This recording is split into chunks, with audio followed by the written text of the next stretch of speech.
Bismillahirrahmanirrahim. Assalamualaikum warahmatullahi wabarakatuh. Perkenalkan, nama saya Muhammad Abid Mustahar AM dengan NIM 2106035000001. Saya mahasiswa dari program studi Pendidikan Sosiologi Fakultas Ilmu Sosial dan Hukum Universitas Negeri Makassar. Hari ini saya akan mencoba untuk membahas salah satu pemikiran teoritis dari Max Weber, yakni teori tindakan sosial. Namun sebelumnya, penting bagi kita untuk mengetahui biografi singkat dari Max Weber yang hidup di antara tahun 1864 sampai 1920. Nah, mengapa kita perlu mengetahui biografinya Max Weber? Karena biografi Max Weber ini akan memberikan kita gambaran umum mengenai bagaimana corak pemikiran Weber setelahnya. Maximilian Weber lahir di Erfurt, Jerman pada tahun 1864. Ia berasal dari keluarga yang kaya raya dan terpandang. Ayah dari Max Weber ini menempati posisi politik penting di Jerman. Jadi dari jalur ayah, Weber ini adalah keluarga birokrat. Kemudian, ibunya adalah seorang penganut Calvinis yang sangat taat. Nah, Calvinisme yang dianut oleh Ibu Weber inilah yang nantinya akan sangat mempengaruhi karya-karya Weber setelahnya, terutama salah satu karya Weber yang paling penting yakni The Protestant Ethic and Spirit of Capitalism atau Etika Protestan dan Spirit Kapitalisme. Selanjutnya, Weber pernah belajar hukum, ekonomi, sejarah, dan juga sosiologi di Universitas Heidelberg, Universitas Göttingen, Universitas Freiburg. Nah, dan Weber ini sempat menjadi calon presiden di penghujung Perang Dunia Pertama pada tahun 1918. Tetapi akhirnya ia meninggal pada tahun 1920. Nah, itulah tadi biografi singkat dari Max Weber. Baiklah, mari kita mulai membahas mengenai teori tindakan sosial Max Weber. Pertama-tama yang perlu kita tekankan adalah apa itu tindakan sosial. Definisi tindakan sosial kerap kali menjadi bahasan menarik dalam objek studi sosiologi. Hal ini dikarenakan tokoh dan teoretikus sosiologi dari klasik dan modern pun ikut menyumbangkan pemikirannya. Di antaranya yang paling terkenal dalam kajian ini adalah Max Weber dan Talcott Parsons yang secara khusus memberikan kajian tentang realitas ini.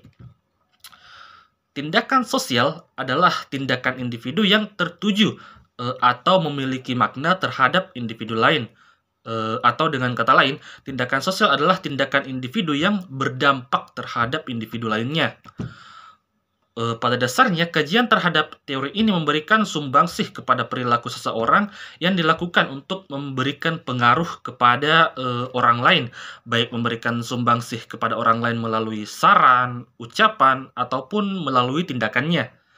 Jadi ada 3 prinsip dasar dari tindakan sosial ini. Yang pertama, tertuju pada orang lain. Yang kedua, memiliki makna terhadap orang lain. Dan yang ketiga, memiliki dampak terhadap orang lain. Lalu kemudian, apa bedanya tindakan sosial dengan tindakan yang tidak sosial atau tindakan individu? Kalau tindakan sosial itu berimplikasi terhadap individu lain, maka tindakan individu itu hanya berimplikasi pada individu itu sendiri. Dalam kondisi ini misalnya saja, dalam beragam jenis interaksi sosial yang dilakukan oleh para politikus yang melakukan kampanye saat akan menjelang pemilihan kepala daerah ataupun menjelang pemilihan anggota legislatif, DPR kah, DPRD, atau DPD, dan lain sebagainya. Saat menjalankan kampanyenya, para politikus ini akan melakukan proses belajar untuk menarik perhatian saat berbicara. Belajar yang dilakukan misalnya saja politikus ini berlatih berbicara di depan cermin. Nah, saat proses percobaan di depan cermin itulah ia melakukan tindakan, tapi bukan sosial. Adapun saat melakukan kampanye sungguhan dengan di tengah-tengah kehidupan bermasyarakat, disadari ataupun tidak, ia telah mengimplementasikan tindakan sosial. Inilah perbedaan antara tindakan sosial dan tidak. Intinya, teori ini akan memberikan gambaran tentang bagaimana pengaruh yang didapatkan orang lain bernama tindakan sosial. Jikalau tidak memberikan pengaruh kepada orang lain, maka itu bukan tindakan sosial.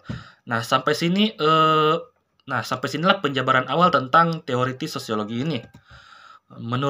Kemudian, menurut Max Weber, tindakan sosial dari individu itu selalu dimotivasi atau dilandasi oleh rasionalitas. Rasionalitas merupakan konsep dasar yang digunakan Weber untuk mengklasifikasikan tipe-tipe tindakan sosial ini. Perbedaan pokok yang diberikan adalah antara tindakan rasional dan non-rasional.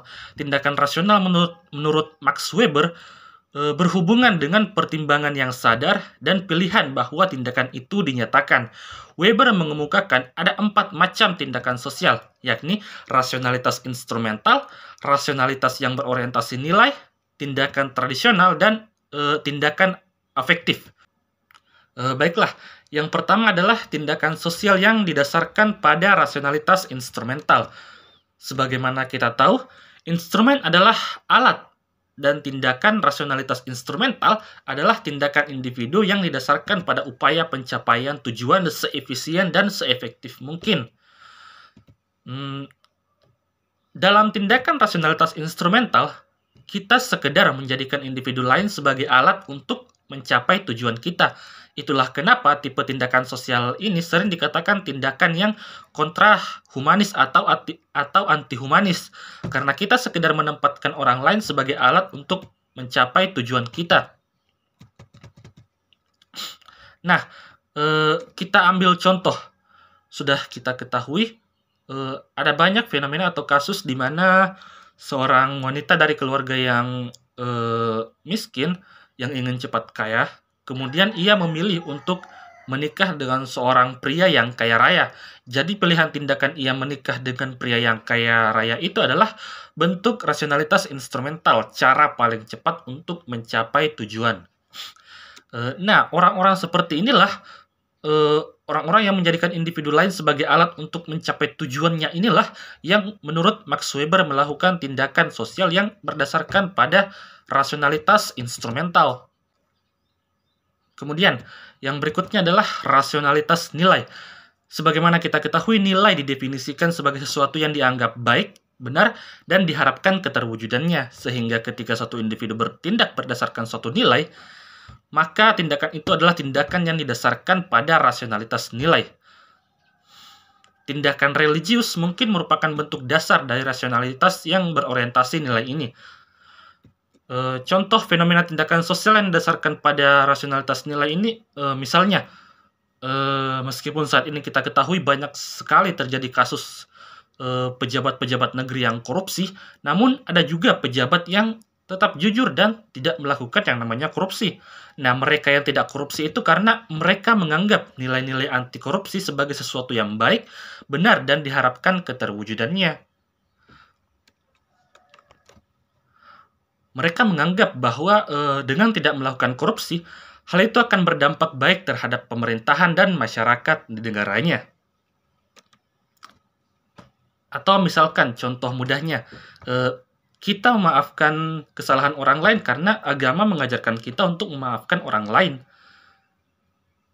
Nah, itu juga adalah rasionalitas nilai. Tindakan kita didasarkan pada nilai-nilai agama. Nah, orang yang bertindak seperti inilah yang menurut pandangan Max Weber melakukan tindakan sosial yang berorientasi nilai. Kemudian yang ketiga adalah rasionalitas tradisional. Nah, tindakan tradisional ini menurut Weber merupakan tindakan sosial yang bersifat non-rasional. Rasionalitas tradisional adalah tindakan individu yang didasarkan pada perihal yang telah dilakukan secara turun-temurun. Jika seorang individu memperlihatkan perilaku karena kebiasaan, tanpa refleksi sadar ataupun perencanaan, perilaku itu digolongkan sebagai tindakan tradisional. Nah, individu itu akan membenarkan atau menjelaskan tindakan itu jika diminta dengan hanya mengatakan bahwa ia selalu bertindak dengan cara seperti itu atau perilaku seperti itu karena merupakan kebiasaan baginya.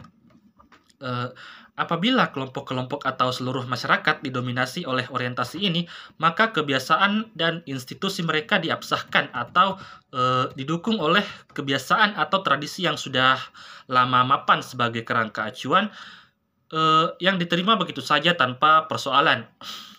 Nah, satu-satunya pembenaran yang perlu adalah bahwa cara inilah yang sudah dilaksanakan oleh nenek moyang kami dan begitu juga nenek moyang mereka sebelumnya.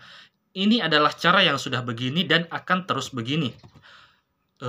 Ada banyak sekali fenomena-fenomena tindakan tradisional seperti ini yang terjadi di masyarakat.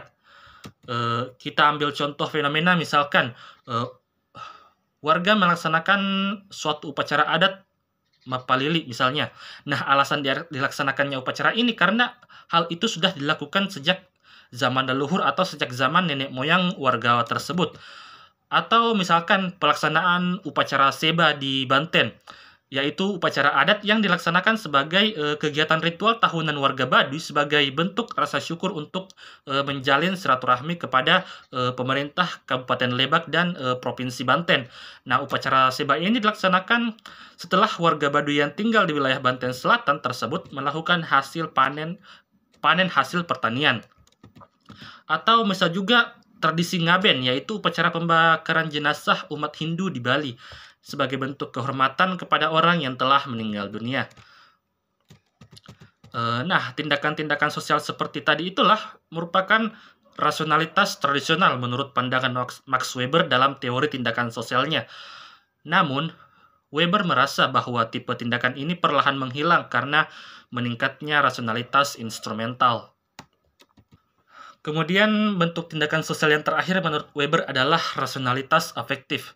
Rasionalitas afektif adalah tindakan individu yang didasarkan pada afeksi, emosi, atau perasaan. Nah, tipe tindakan ini ditandai oleh dominasi perasaan atau emosi tanpa refleksi intelektual atau perencanaan yang sadar. Seseorang yang sedang mengalami perasaan meluap-luap seperti kemarahan, ketakutan, cinta, ataupun kegembiraan, kemudian ia secara langsung atau secara spontan mengungkapkan perasaan itu tanpa refleksi, berarti ia sedang memperlihatkan tindakan afektif. Tindakan tersebut tidak rasional karena kurangnya pertimbangan logis, ideologi, atau kriteria rasionalitas lainnya. Nah, salah satu contoh dari fenomena tindakan sosial ini misalnya sekelompok orang yang bersorak gembira setelah kemenangannya dalam mengikuti suatu pertandingan atau perlombaan. Seperti perlombaan bola misalnya, para supporter berteriak gembira setelah pemain anggota tim favoritnya mencetak gol atau meraih kemenangan misalnya. Namun, pernah muncul pertanyaan, apakah suatu peristiwa pembunuhan karena pelaku merasa sangat marah dengan korban, mungkinkah merupakan tindakan afektif? Sebenarnya pembunuhan sebagai tindakan afektif bukan sesuatu yang lazim. Memang ada kasus seseorang secara impulsif membunuh orang lain karena amarah yang meluap atau mungkin karena ketakutan yang ekstrim. Namun dalam kasus semacam itu, tindakan korbanlah yang memicu rasa marah atau takut yang harus dipertimbangkan sebagai pemicu utama pembunuhan. Suatu tindakan pembunuhan jika merujuk pada teori Max Weber ini lebih mungkin sebagai tindakan rasionalitas instrumental atau rasionalitas berorientasi nilai. Salah satu dari dua kemungkinan tersebut, bukan tradisi maupun afeksi, tapi suatu tindakan rasional berdasarkan pertimbangan dan pilihan atas tujuan dan alat pembunuhan.